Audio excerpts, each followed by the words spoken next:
Hello guys, and welcome to episode 2 of our fantasy hockey series. I'm just going to take you over what happened yesterday. So I introduced you guys to my lineup and basically just went over why I picked who.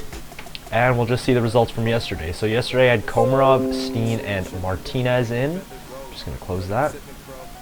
Martinez did pretty good for me. He's not really a points guy, at least you can't check points here, but wasn't really a points guy last year, and ultimately I have him for hits and blocks, which he gets over like 150 for each. So hits he got 1, blocks he got 5. Did enough for me, pretty satisfied with his night. Alexander Steen had a great night, 2 assists, one of them being on the power play with 2 shots and a block. Pretty much just expecting him to get points if he wants to get some shots. That's all cool. 1 blocked shot like that. Leo Komarov was hoping that he'd get a point, but did his job, got 2 shots, got 5 hits. Since Komarov was kind of hoping for a bit more on opening night, but how can you complain with 5 hits? Didn't have anyone else, unfortunately. We are losing the week so far, 6-3. Dude set his lineups, and yeah, it looks like he sets them last minute because he's got backs from Hartnell on the bench right now. And yeah, so I'm currently losing. He had 1 goal yesterday from Everly. And he's got 2 Edmonton players, I think. So yeah, that's why he's got a lot of points. 2 assists from Draisaitl and Donskoy. I had 2 just from Steen. Leading power play points. He's got more shots, obviously. I didn't ice a center, a real center that's not Komarov yesterday. 5 shots on goal just because I had less players. Leading hits thanks to Komarov, and then blocks leading thanks to Alex Martinez. He had Talbot and Elliott in net last night, so he was guaranteed to get at least 1 win. I was just lucky that Elliott and Talbot both had subpar nights. Elliott especially, he had a really bad night. So yeah, hoping that I'll hopefully get a good night from at least Bishop. Halak, not so much, but Bishop, they're playing Detroit. That should be easy enough, and I'll let you go over what I've changed. So the changes, I've made 2 changes. I added 2 players. Decided to drop Francois Beauchemin, where is it? Yes, for Kris Russell. Kris Russell had 2 assists last night. Might just be a, what is it, like a bluff or whatever, but Kris Russell always does good for blocks.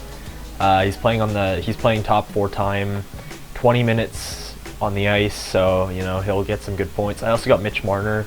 As a Suns fan, I watched last night, and he was very impressive, so 6 shots on goal. Hopefully he can get my shot count up. Lots of my guys don't really take much shots, so definitely hoping that he can get my shot count up there. And with the way he was playing, he's bound to get, you know, I'm hoping he'll probably get at least 40 points this year, if not probably more. Yeah, so those are the 2 changes I've made, and here's what our lineup looks like tonight. I know it says Sagan is day to day, but I'd like to show you guys a website I use called Game Time Decision. Basically what you do is just log in with your Twitter, and then you enter whatever player you want. And so I want to say Tyler Sagan. So Stars expected line tonight. This was at 10:24 in the morning, and then the same tweet was posted at 12:52 in the afternoon with Sagan on the first line with Jamie Benn and Patrick Eves. So I'll just keep that open here. I also used that for Justin Falk, Ryan O'Reilly. That wasn't working because I was using that on my phone. But yeah, so I also used that to check if Ryan O'Reilly was available. Although Yahoo updated it, I did use that to check that Ryan O'Reilly was in the game tonight. Otherwise, lineups are pretty simple. Don't gotta sit anybody. So tonight we got Sagan, O'Reilly, Steen, Palat, Kessel, Bufflin, Carlson, Ristolainen, Gallagher, and Laine. And in the net, we've got Bishop and Halak. And just for anyone wondering, this green check mark, it means that they are the starter for tonight. And yeah, so basically, I also just wanted to introduce you guys to one more website that I know called Left Wing Lock. Great website. I use this to determine who possibly could be starting goaltenders for tonight. What is it? Minnesota still doesn't have their goalie, and neither does Niemi, but they'll show like tweets saying, yeah, Antti Niemi first goalie off the ice, so that normally means that they're in net. And you can use this to see who's going to be the starter. Hellebuck's the opening starter, so he's in your league, I'd suggest picking him up. Especially against Carolina, it looks like he'll probably have a good game unless like Aho goes nuts or something. You could also check the probable lines for tonight, so let's just go to Ottawa here. So these were the lineups for, I believe, yesterday. Yes, these were the lines for yesterday. So they always, yeah, this was updated yesterday at 6:47 at night. And basically what happens is that it'll display these lines when they're confirmed and if they're not confirmed. So maybe let's go to Arizona since they don't play for another 2 days. I don't know, they're already confirmed, but you can basically check, you know, who's basically going to be in the lineup.